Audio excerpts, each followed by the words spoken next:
Kasalukuyan po na wala tayong minomonitor na low pressure area o anumang bagyo sa loob ng Philippine Area of Responsibility at inaasahan natin ito sa susunod na 2 hanggang 3 araw.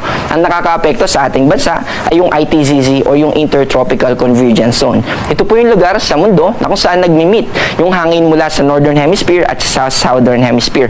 Kapag nag-meet po silang dalawa ay nagkakaroon ng movement ng hangin from surface papunta sa himpapawid o sa upper part ng atmosphere. At kapag nangyayari po yun, nagkakaroon ng updraft o yung pamumuo, pagkakaroon ng mga clouds. At yung mga clouds na yun ang magdadala ng mga pag-ulan.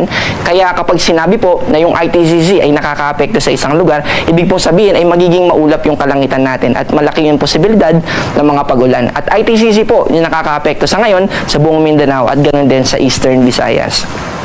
Yung isa pa po na weather system na nakakaapekto sa atin ay yung easterlies. Ito naman yung hangin na galing sa Pacific Ocean.